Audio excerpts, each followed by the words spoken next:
Hi, this is Kendall Boyson, professional life and recovery coach, and you're listening to Encouragementology, the practice of instilling hope. Hi there. Thanks for joining me. On this show, we aren't trying to get hip. Don't trip, throw shade, or be woke. We are simply trying to bridge the generational gap and understand all the ages. Do you feel like you're stuck in a time warp, not understanding what the kids today are saying, meaning, or even thinking? Maybe you're on the other end with mind-blowing comments like, "Back in my day, we used to walk everywhere," or "gas used to cost 25 cents a gallon." Better yet, you're trapped in the middle, being an interpreter of multiple generations, wondering where you fit in. Understanding is key to getting you out of the rut and over the hump. But where do you start? You start by not limiting your understanding of what is comfortable and makes perfect sense to you. You stretch your mind, being open and willing to explore other ideas. Ready to be transported to a different place and time? No matter what generation you're in, there is space to grow and learn. We kid about being stuck in a time warp, but think about it. What if you really were? Pick an era you felt had it all. Quality of life, values, morals, and an easier way to go. Whatever you feel gave it the advantage. Now, transport that person here, to this place and time. Imagine what it would feel like to be lost, trying to navigate the modern conveniences of today. Technology, transportation, communication, you name it.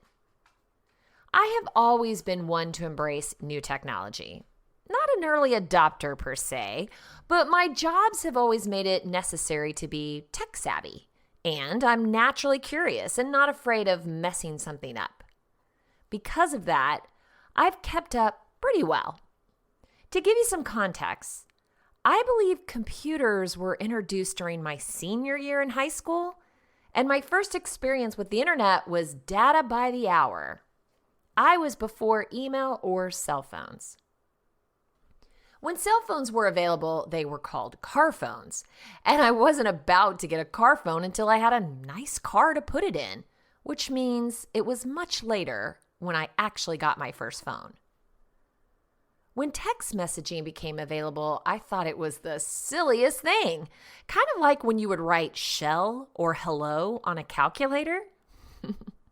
Boy, did I misjudge that technological advancement. One day I was in my cell phone provider's retail outlet. Look at that. I went to great lengths not to give a plug to any one provider. At any rate, I was waiting my turn to pay my bill. Oh yeah, this was before auto pay and early in the online bill pay process. I noticed an older couple at the desk and a young man helping them. At first, I wasn't really paying attention to their conversation, but being willing to admit that I can be a wee bit nosy, I started listening. There was some confusion over this TXT charge that they were receiving on their bill. The young man tried to explain using cell phone jargon that was clearly being misinterpreted. This went on for a spell. Now, also being willing to admit that I sometimes feel compelled to jump in and fix a situation that has nothing to do with me. So I asked if I might make a go of explaining text messaging to this nice couple. The representative graciously stepped aside. I used the analogy of their physical postal mailbox and how when they received a letter, the mail carrier put the message, i.e. letter, in the box. When they went out and opened the door to retrieve the mail, there was the charge. Each time they opened the box and opened the letter, i.e. message, there was a charge. Aha! The connection was made and away they went. They were satisfied, and I hope the young man was able to see that there was maybe a better way to bridge the gap. Now, I'm not the heroine in that story, even if it might have sounded like I set it up that way. I'm merely illustrating a gap and a possible solution. Can you think of a gap that you've witnessed? How have you been able to find a bridge? Maybe we should start by understanding the generations to help identify the gap.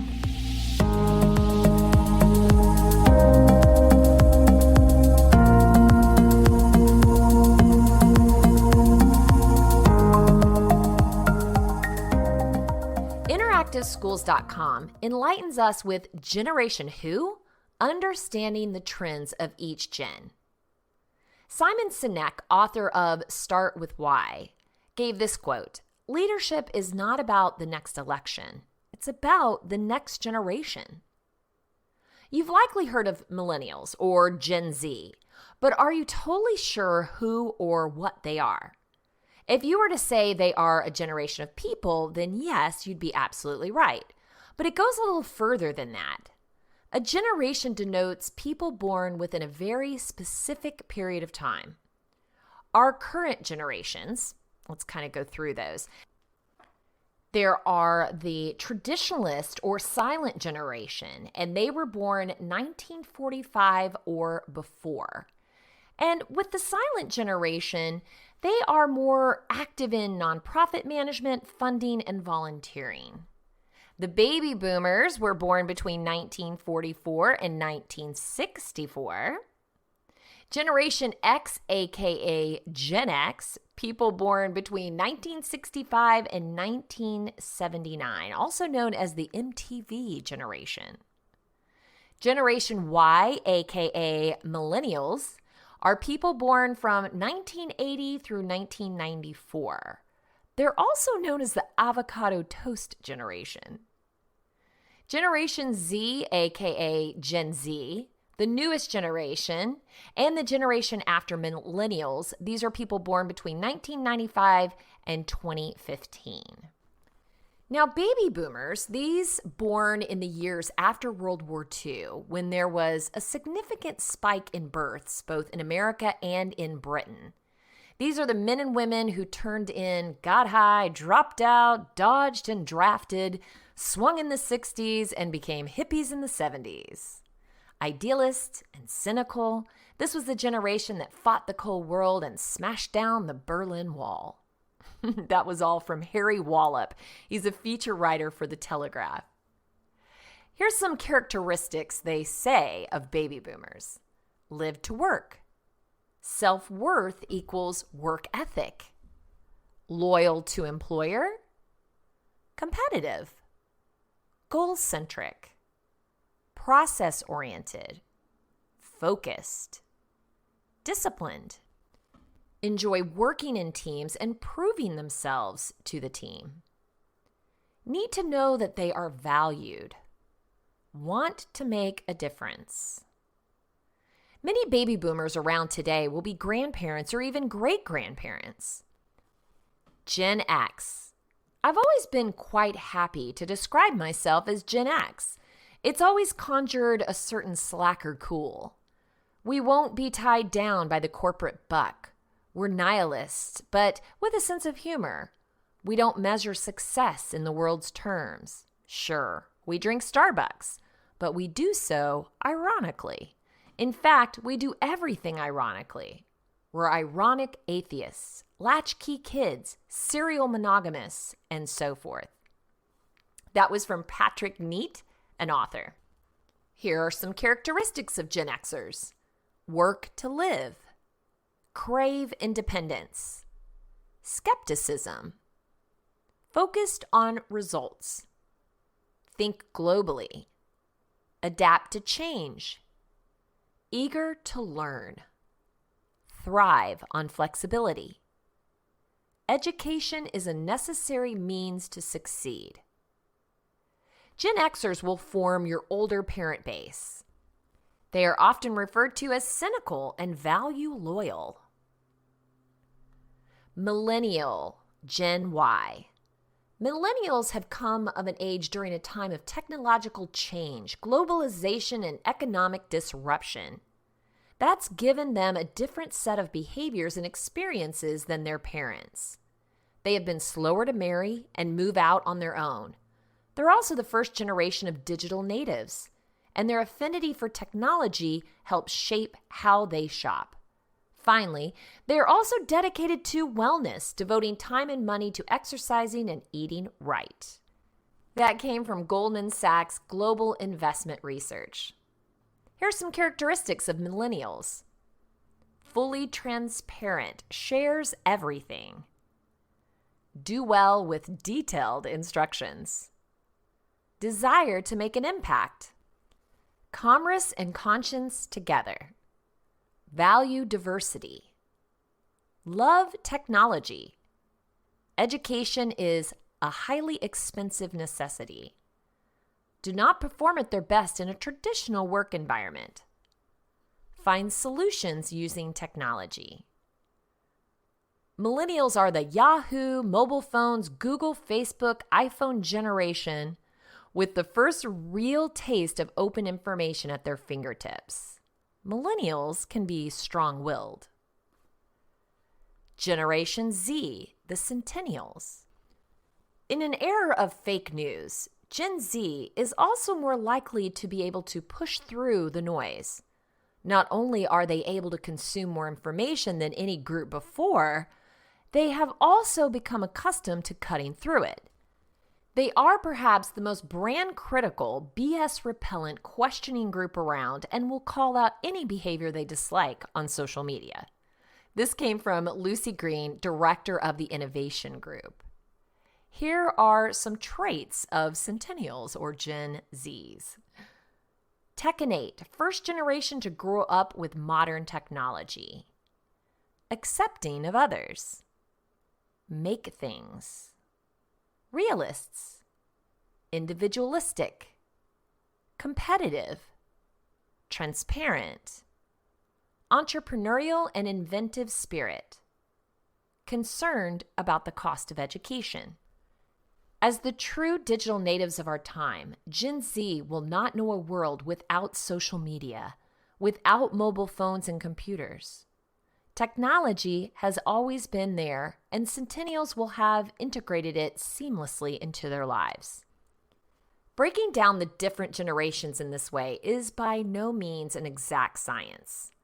We can't simply state that a 23-year-old and a 47-year-old are so different that they won't be able to coexist together. Wow, you can really see how there could be a gap in communication and understanding. Yet, we are all here on this planet to coexist. It's easy to pick judgment over understanding and acceptance. Even the most open-minded person will have preconceived notions based on their experience. Like, all dark alleys contain danger, or all tall people play basketball. Think of all the preconceived notions or generalizations you use on a daily basis. Where did they come from? Your experience or someone else's? I know there was a period in my life where I wasn't very self-aware. I feel like it was my period of trying to get somewhere and establish myself. I was preoccupied with my own needs, wants, and desires, and very focused on my own goals. I was also sharing that focus by trying to control others. Not in a mean way, but in what I thought was a helpful way. I was consumed and had no time or energy to really look around or get the bigger picture in life. Do you remember that period of your life? I'm not sure what moves us into a more enlightened and self-aware state, or if it even happens for everyone. You could have walked through a very trying time in your life, which gave you a new perspective, or you could have reached a point where you needed to heighten your sense of reality and start thinking outside of yourselves. Maybe you aren't there yet, but you want to be. So for you, it's an intentional desire to have more and be more. And I don't mean stuff and status, but knowledge and purpose. Patrick Buggy helps us explore this idea with his article, Non-Judgment. What is it? And why does it matter? 4 benefits. Found at mindfulambition.com. the mind is a judging machine. Everything that we experience is filtered, categorized, and dealt with in some automatic way. Some things are judged as good, so we grasp for more and we cling to what we have. Other things are judged as bad, so we hide, resist, and run away from them. And everything else? Well, that's judged as neutral. So for the most part, we ignore it entirely. There's nothing inherently wrong with these judgments. It's the nature of the mind to judge. Sometimes these judgments are helpful. They can lead you to understand the things that bring you up, give you energy, and fill you with purpose. They can help you understand what doesn't resonate with you and leaves you feeling drained. But when left unchecked, the judging mind is taxing and controlling. It takes significant energy to evaluate every experience you encounter. There's always something to be done about wherever you are. Chase the good, flee from the bad, and ignore the neutral. When you're unaware that these judgments are influencing your behavior, you're just along for the ride. Like a marionette reacting to a puppeteer, you become trapped by your conditioned judgments and reaction. Mindfulness presents an alternative to this vicious cycle in the form of non-judgment. As Jon Kabat-Zinn reminds us, mindfulness means paying attention in a particular way, on purpose, in the present moment, and without judgment. The last part of that definition, non-judgment, means letting go of the automatic judgments that arise in your mind with every experience you have. Setting down the judging mind, even for a short while, is a refreshing weight off your shoulders. In practicing non-judgment, there's no longer anything to be done about the present moment. No grasping for more, no resisting what's there, and no ignoring of life's experiences. When you stop trying to react to your experience, you can open up to it completely, resting in mindful presence. Simply being, you awaken to the reality that the present moment is whole as it is. You don't need to do anything or go anywhere to see it. You just have to be. Non-judgment isn't about stopping judgments from ever arising. That's impossible. It's the nature of the mind to judge. Instead, it's about changing your relationship to your judgments, knowing that they're temporary thoughts and you don't need to be swept away by them just because they arise in your mind. To practice mindfulness is to make direct contact with the experience you're having. Getting in touch with the actual experience itself is a freeing and peaceful state. Along with that comes a host of benefits, like non-judgment opens you up to more of life's beauty. Judging something as neutral means it's not worth your attention. But when you remove this judgment of neutral, you have the chance to see the beauty and wonder present in every aspect of life. Any activity can be a wonderful, enriching experience if you take the time to pay attention to it. Non-judgment helps you off the hedonic treadmill. So much dissatisfaction comes from the endless quest for more. Be it money, accomplishments, or titles, the motivation of that pursuit comes from the judgment that what you have now is not enough. Letting go of that judgment can help you appreciate the countless positive qualities of where you are now. Non-judgment helps you cultivate a peaceful mind. Your judgments are the only source of stress about the bad things in your life or whatever might happen in the future. Letting go of the judgment of bad frees you from the suffering caused by interpreting it this way. Non-judgment helps you see clearly. When reacting to your judgments, you're only seeing your interpretation of what's there. Letting go of those judgments help you see things as they actually are. Practicing mindful meditation helps you build familiarity with the quality of non-judgment. In meditation, every time you notice your mind has wandered, you practice non-judgment by gently returning your attention to the original object of awareness. Outside of meditation practice, the process is simple. Number 1, notice when judgments arise. Witness whatever comes into your body or mind in conjunction with this judgment. Number 2, recognize. Recognize the thoughts that are there without denouncing them or clinging to them. And number 3, move forward with clarity, staying present to the experience at hand. Without practicing non-judgment, we can't be mindful. But when we do, it opens up a whole new dimension of life's experiences. I feel more enlightened and ready to learn at this stage in my life. I'm on a quest for more knowledge and to not forget critical lessons of the past. I love to read historical fiction because I learned so much about our lives in the past, what was important to them, how they made their way, new discoveries, struggles they endured, and life lessons they learned. Hey, if you're ever feeling like what we are going through today is the worst of times, please pick up a history book.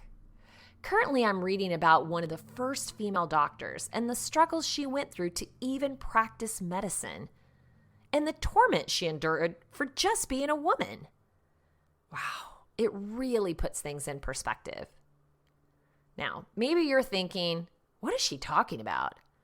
And dependent upon your age and stage in your life, you might not feel the presence of a gap. And if you do, you're well on your way to bridging it. So what does the research say?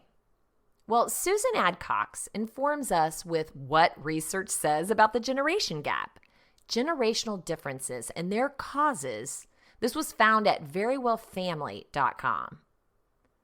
A generation gap is commonly perceived to refer to differences between generations that cause conflict and complicate communication, creating a gap. Word maven William Safire provides this more positive definition. Generation gap can be a frustrating lack of communication between young and old, or a useful stretch of time that separates cultures within a society, allowing them to develop their own character.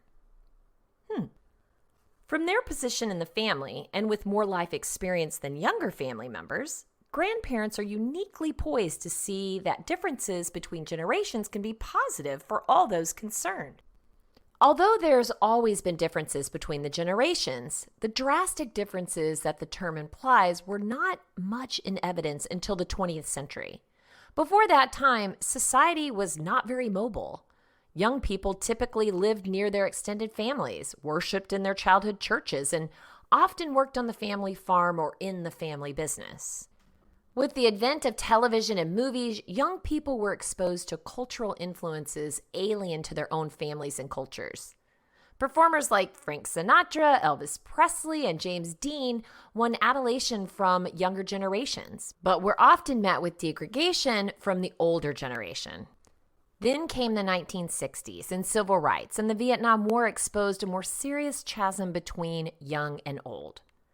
The generation gap that was so evident during the 60s has resurfaced, but it's not the disruptive force that it was during the Vietnam era, according to a 2009 study. The Pew Research Center study found that 79% of Americans see major differences between younger and older adults in the way they look at the world. In 1969, a Gallup poll found that a slightly smaller percentage, 74%, perceived major differences. Today, although more Americans see generational differences, most don't see them as divisive. That is partly because of the areas of difference.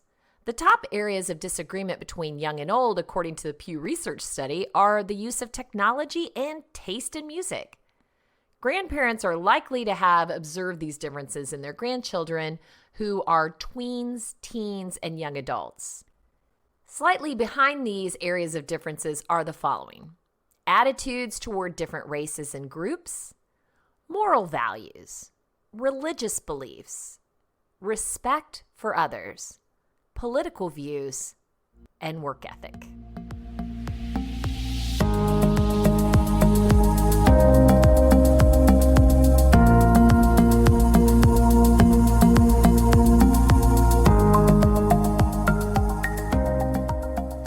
If large differences between the generations exist, why don't they spawn conflict? The answer is twofold. First, the two largest areas of difference, technology and music, are less emotionally charged than political issues. The older generation is likely to be proud of the younger generation's prowess in technology rather than to view it as a problem.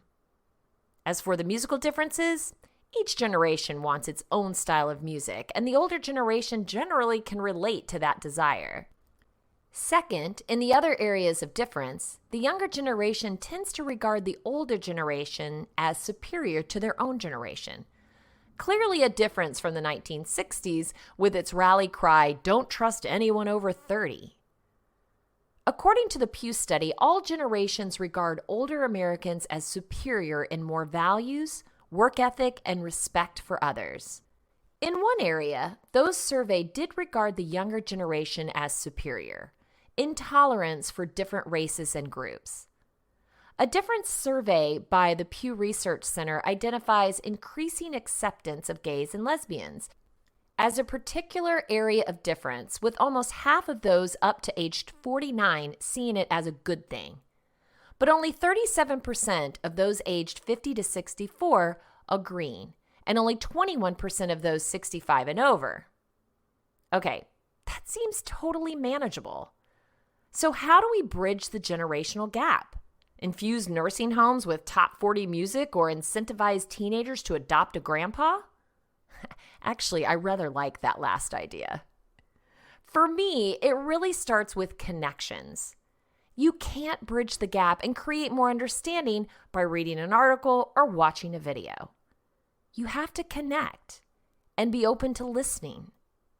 Understanding starts with listening without judgment and being open to learning. The Edu4Sure team gives us 7 ways to bridge the generation gap, found at edu4sure.com. We can define the generation gap as the lack of communication between the two generations. This is because of a difference in tastes, habits, opinions, views, etc. We've already covered a lot. There's a lack of understanding, which is known as the generation gap. It's a certain kind of psychological gap that creates misunderstanding and lack of communication between the elders and the younger generation. The generation gap is mainly the result of a fast development of society. In the last century, 2 or 3 generations live in the same lifestyle, as there was very slow development. But today, as the world is advancing, things are getting outdated and the world is getting more and more advanced. More of the parents don't even know many of the modern gadgets and equipment their children use. If you've heard yourself start out saying, "When I was your age," while talking to your kids or anyone younger, there's a fair chance that you both are facing a generation gap. So this article really talks about parents' communication with children, but you can use this in reference to anyone where there's a generational gap. So here are a few tips for the children, so the younger generation, to bridge the gap with the older generation, okay? So you can put in younger and older versus kid and parent. But it all starts with communication. Communication is the initial step that you need to take to reduce this generational gap. The lack of communication between you and the adult is the reason for this. You need to be on talking grounds with your parents. Speak to them about anything you feel like, be it your daily routine or any latest things in your life.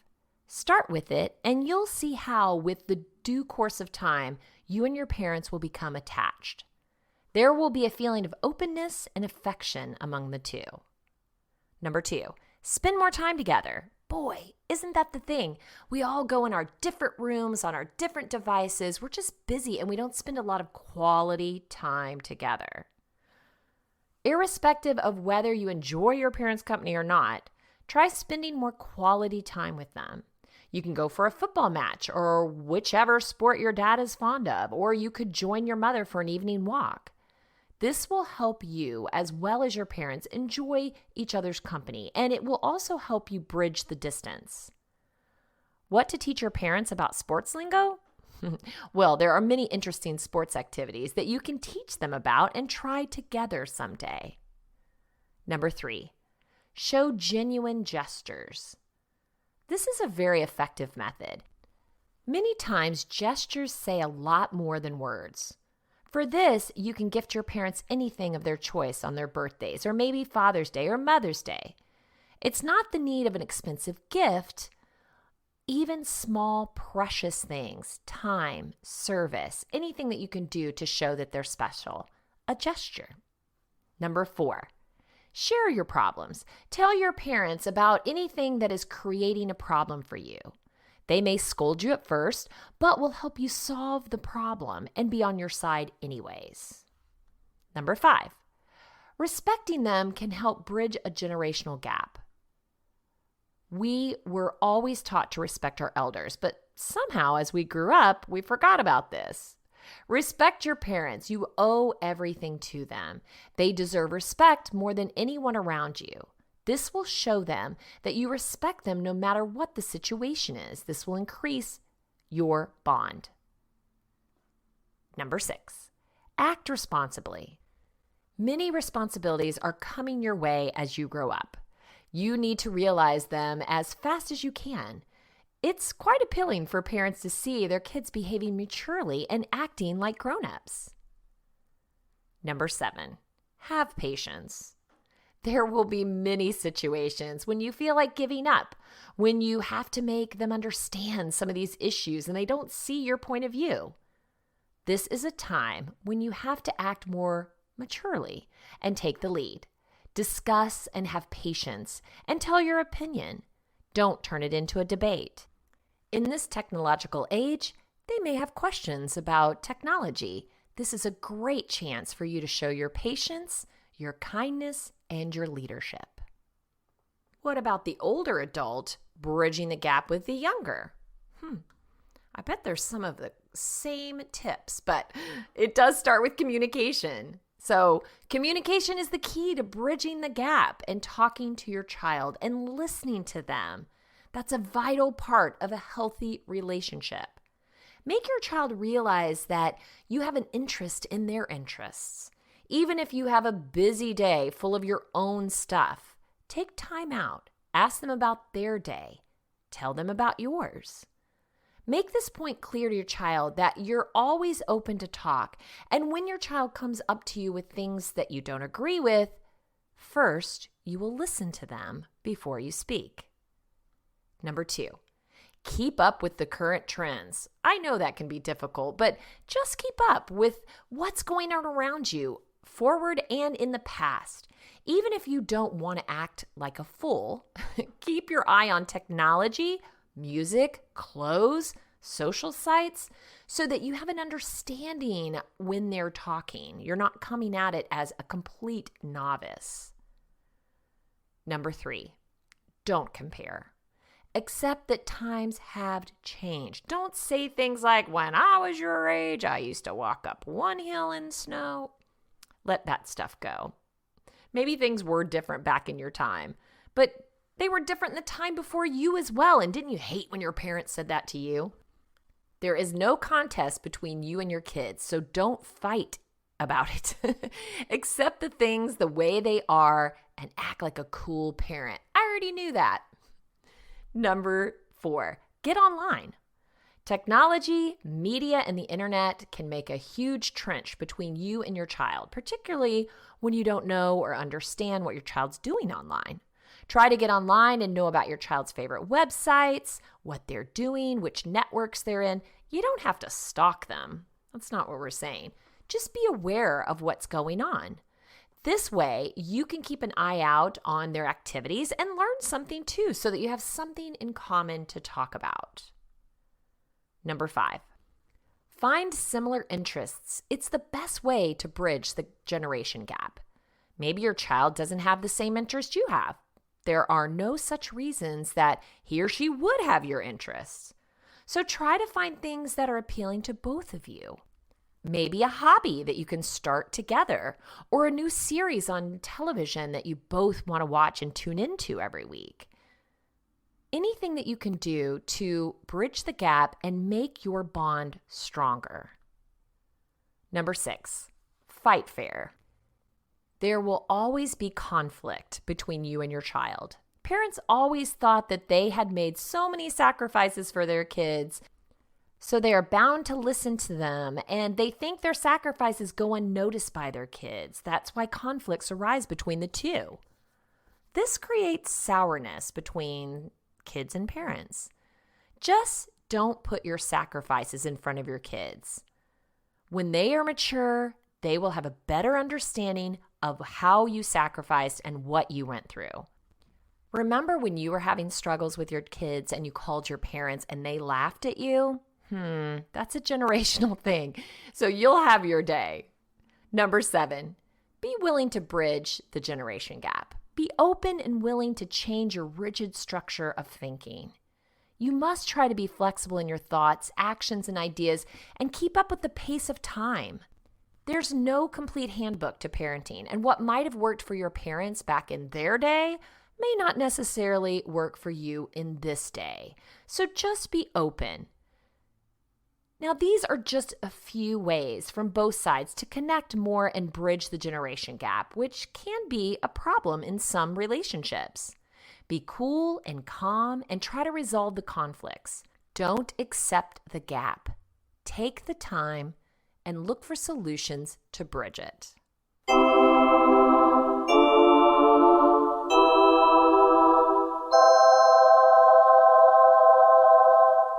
As our show comes to an end, let's cover the top 10 key highlights for bridging the generational gap and understanding for all ages.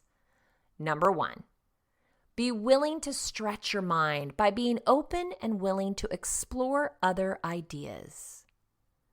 Number 2, it's easy to pick judgment over understanding and acceptance.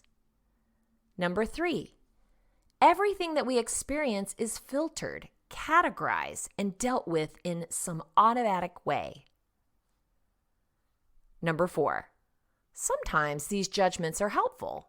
They can lead you to understand the things that bring you up, give you energy, and fill you with purpose.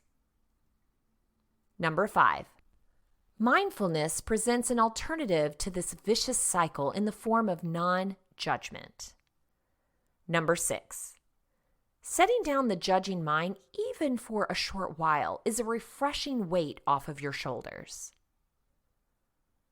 Number 7, to practice mindfulness is to make direct contact with the experience you're having. Getting in touch with the actual experience itself is a freeing and peaceful state. Number 8, today, although more Americans see generational differences, most don't see them as divisive. Number 9, according to the Pew study, all generations regard older Americans as superior in more values, work ethic, and respect for others. And number 10, connect, listen, understand, and encourage.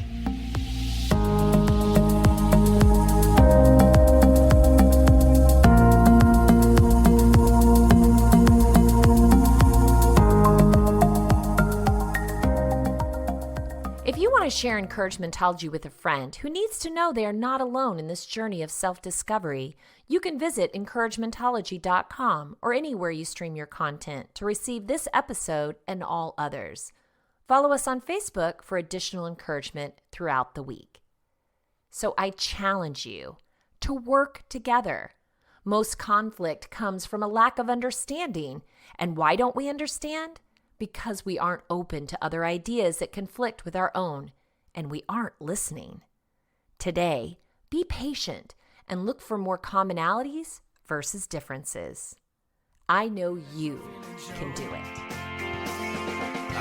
Thank you for listening to Encouragementology with Kendall Boyson, where we find positive ways to handle some of life's challenges. stumbled through until the path was clear. That's when I found you.